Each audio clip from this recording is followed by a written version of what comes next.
Hello and welcome back to another 50 on my channel where I'm Jacob from Jacob's Books Corner, where we have my books, we have my unicorns, my reading chair, and we have my wrap-up, which I, of course, deleted. So, there's that. I want to scoot forward. I feel like you're just so far away from me. Okay, I'm going to run through these. I don't have my phone or anything, so I can't tell you like exact scores or anything, so we're just going to try our hardest, you know what I mean? That's just the way we're doing it. Yep. Alright, so I read 22 books, 21 books this month.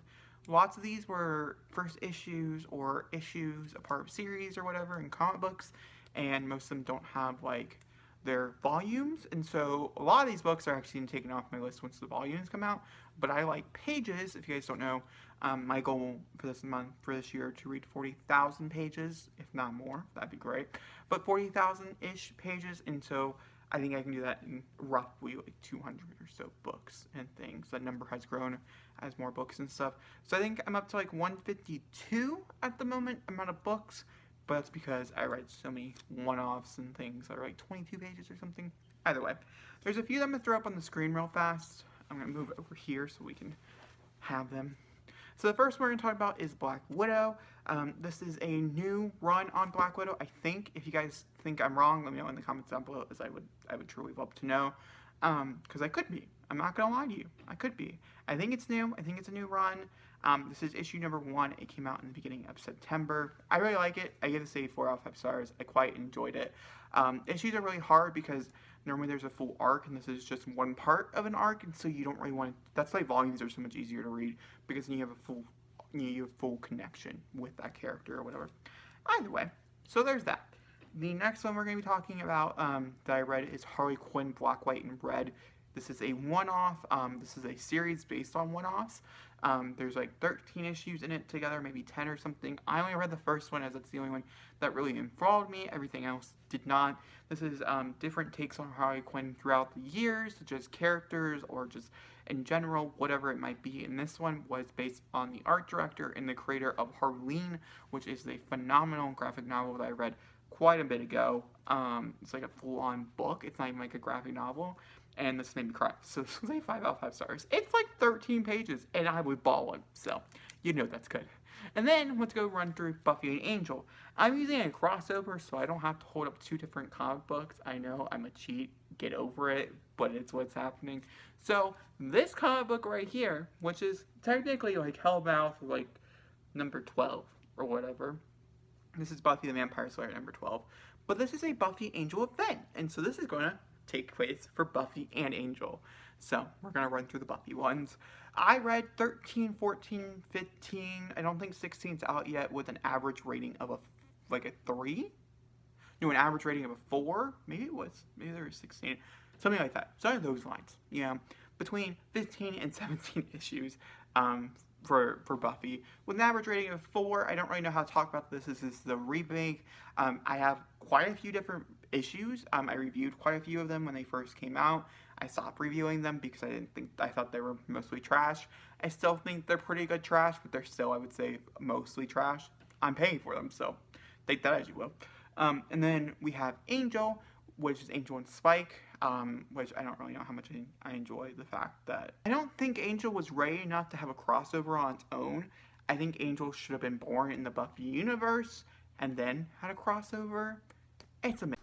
Alright, editing Jacob coming in here to talk about a little bit more of concrete information about Buffy the Vampire Slayer, the comic book series. This is a reboot type of thing that they did. And I have been recently rewatching Buffy the Vampire Slayer, and when I said this was like good trash, I actually meant this was like horrible trash, because the more I think about it, the more aggravated I get. So just keep that in mind, you know, when you pick it up, if you pick it up. And also I read, I think, up to like 15 or 16 for Angel and Spike. I'm currently, or maybe it's not even that far. Maybe they're only like on 14. I'm not really sure. I'm reading the current one. I just finished it. Either way, it's trash. That's just what I want to put out there. As someone who has been rewatching Buffy the Vampire Slayer, it really does show how bad they are. So, watch the TV show instead, guys. Moral story. Thanks back here. Angel and Spikes 11 through, want to say, 16 or something under those lines. I also read with an average rating of a 3. Overall, I'm okay with this series. I really like the artwork better over there than I do over here, so that's the main difference. I'm also, right now, going to throw up Willow, which is, I think, over, and I've not read the final issue yet.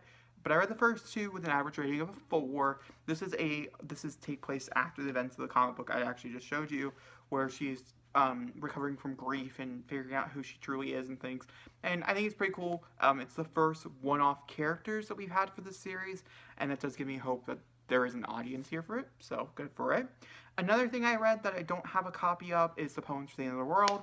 I'm reading this again in just a few days, actually tomorrow for its release day. I'm going to read this in Sweetest Kind of Poison, because Sweetest Kind of Poison is on sale for 99 cents. This is on sale on the Kindle, on Amazon, and I think other places for 99 cents, and so I highly recommend you guys check it out. It's such a great poetry collection, and its sequel. Alright, I just want to very quickly jump in here again to talk about Poems for the End of the World. I'm going to put a few links down below for you guys to be able to pre-order it, just links to buy it and stuff. The release is tomorrow, and we have a fun video coming out, like I mentioned in this video. But I also want to mention that this is not a sequel, it is a companion. I would say lightly, the first section kind of bridges the 2 books together, but you can just buy Poems for the End of the World without buying Sweetest Kind of Poison. But Sweetest Kind of Poison is so cheap right now, I recommend both. I just want to very quickly come in here and clarify that, since it's a little confusing, and I don't want to get you guys confused.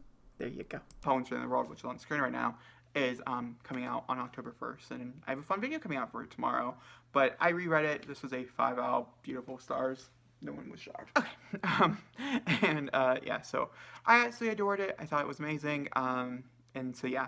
Then I read Devil All the Time by Donald Ray Pollock, which is a story set in the 1960s between the state lines of Hillbrook, I don't even remember what the town's called, in Ohio to West Virginia. And that's because of one storyline where they travel between the two states. And it follows a whole cast of characters. Follows Arvin's family as he is growing up from a baby, from not being born into an adult, and his cycle of violence that follows him. And also it follows 2 serial killers and their cycle of violence that follows them. And then we have a pastor that comes intertwined about, I'd say, 3/4 of the way through, and then we have another group of pastors that are through it from like the halfway mark onward, and the different things that you do for your religion in this time, and the way you treat women so poorly, I guess, is the moral of these books. This book. This was a 4 out of 5 stars. This wasn't like she's just gonna fall. It is what it is. I'm thinking of any things by Ian Reid. I thought this was a lot more sophisticated, and this also was a Netflix film, which is why I'm comparing it. This is a Netflix film, which I liked this Netflix film. Fun fact, I didn't like this Netflix film. But yeah, I don't know. If you go into it, just know, look up the trigger warnings. There's a whole bunch of shit in this that's really bad. And it's extremely graphic on all natures of forms. I picked it up specifically because people said it was so disgusting. And I'm picking up a few other books this next month from people saying they're just so disgusting. So, yeah, take that as you will with, Alright, the next few books we're going to talk about I actually have a own copy of, and so I'm showcasing them over here. So the first one is Wonder Woman Warbringer by Lee Bardugo, adapted by Louis Simpson, and illustrated by Kat Seaton. I gotta say 3 out of 5 stars. This is another origin tale for Wonder Woman, where this girl right here, drops in the mascara, and she gets the whole place sick, and they have to go and find out which god is making people sick, or whatever. I really just did not like the artwork, I would say. I don't like the blue palette that is shown throughout this whole book. I didn't enjoy it very much. I guess I should have showed you more at the beginning, because, there's stuff, spoilers. I also didn't really like the story. This is the last one I'm going to pick up. There's a whole series of these, where, young adult authors have taken on characters from DC, and they made them into graphic novels. I just read Batwoman last month. I didn't like any of them. I'm not really enjoying them. This is the last one. This is between a 2.75 and a 3-star. I have a feeling the book would be better just because Bardugo's writing is so beautiful that it would probably be better, but I didn't read it, so I'm just assuming here. Then I read The Dark Matter of Mona Starr by Laura Lee Goldage, who also illustrated the book as well. This follows Mona, who is, I want to say, between a freshman and an 8th grader, as she realizes she has depression, and her therapist calls it the dark matter. It takes over her world, and it destroys everything in its path, equaling the dark matter. I picked this book up, one, because of the dealing, I'd say, with... It's just really beautiful. The artwork here is absolutely, like, stunning and gorgeous and stuff. There's a hint of an LGBT romance. We took it as LGBT plus romance. You can take it as you will. And so there's a little bit of rep. It's not significant in any matter, but I thought it was there. I thought, it was well done for what was there from what I gathered. This book turned into more of a self-helpy type of thing towards the end, and I would say it's very good, and I think it's very useful, and I think a lot of people could take a lot from that. I personally am not a huge fan of it, and so this was a 4 out of 5 stars, just because I would say the last third was not as great. In my personal opinion, I'm much more like a journey kind of dude, and I don't really care about the ending, and then the ending happens, and then it goes one way, and so I don't really like it, because it didn't go. It's hard to explain. When you read it, you'll understand what I mean, but either way. Then I read Clockwork Prince, which is the Internal Vices book 2.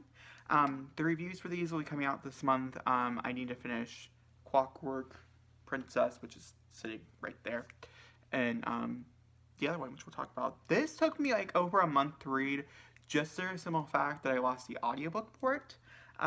This one was much more disjointed than the first one, and so it got a 4 out of 5 stars. The first one was more like a 4.75, closer to a 5. Not a full 5. None of these has ever received a full 5. I'm waiting for it to happen. We're getting awful close, but like nothing has received it yet. And the first book follows Tessa in old London, England, as she becomes entwined with the Shadowhunter worlds, and her whole family is, and she meets Will, and so yeah. It's pretty great. I'm really liking it, and I'll talk more about it in fuller details when we get to that spoilery review of that trilogy. Then I read The Black Flamingo, which also takes place in London, surprisingly, by Dean Atta. I listened both to the audiobook and read this physically. It is a poetry novel, so that means it's written in verse, and so it's like really, really fun to read, and I quite enjoyed it for that, to be honest with you. Michael is a mixed race. I want to read it from it, because I always say it wrong. Michael is a mixed race gay teen growing up in London. All his life, he navigated what it means to be Greek and Cypriot and Jamaican, but never quite feeling Greek enough or black enough. And so as he gets older and the story progresses, he creates the character called the Black Flamingo that he goes out at night as, and he starts to embrace his true identity. This is a book about coming of age, and it was beautiful. It made me cry. There's 5 out of 5 stars, and yeah. This is not about being ready. It's not even about being fierce or fearless. It's about being free, and it's about not being tacked down to social societies and stuff. And it was very, very good. I highly recommend The Black Flamingo. Phenomenal. One of the best books I read this month, for sure. Then I read City of Lost Souls by Cassandra Clare. This is book 5 of the Mortal Instruments. This book I gave a 4.5 out of 5 stars. There's a few characters that popped up in here that went back to book 1, which, I don't even know how to describe this, but it made me so uncomfortable. Oh my god, it made me so fucking uncomfortable, which is the reason why I got a 4.5, not 4.75. There's a few other reasons why it's been docked a few points. Ultimately, I really liked the book because of how unplot heavy it was. There's like 2 action sequences in the whole thing, and there's really nothing that happens. Like, the first third has a few things, the last third also has other stuff to set up the next book, but overall the middle is much more of a character study, and these characters, unlike these characters, I feel like are just not as well realized yet, and now they're fully realized, and I really did love it. And so I do believe setting us up for the finale and figuring out who could possibly die and stuff, I do have a feeling this next book, City of Heavenly Fire, could possibly make me cry. So good for it. I'm looking for those 5 stars. You know what I mean? Alright, so that's that. And then me and my sister literally just read Dingos at Dinnertime, which is book 20 in the Magic Treehouse series. This is the book that we're currently reading, and this is the last book I read this month, which follows Jack and Annie as they have to go into the as they had to go find a kangaroo in Australia during a wildfire to get a gift to turn back this dog. I do want to mention, as the books do progress, they seem to be getting darker and darker. This is the first one we read in like over a month or so, and this one had a few dark moments in it. We read the whole thing in one sitting. Not that bad because it's like 70 pages, but she tends to like a few days to read them. But she did find it very enticing, very enthralling, and she wanted to know the ending twist. So I'd still recommend the series for young kids, especially if they're still getting into reading and stuff. I think it's a nice recommendation, to be honest with you, and I think you guys would have a lot of fun reading it. But if you guys enjoyed this video, please give me a big fat thumbs up. Don't forget to comment down below. Hit the subscribe button. I'll see you all next time for another beautiful, lovely video. Thank you for watching. Goodbye, unicorns. Goodbye, books. Goodbye, reading chair. And goodbye to you. Thank you for watching.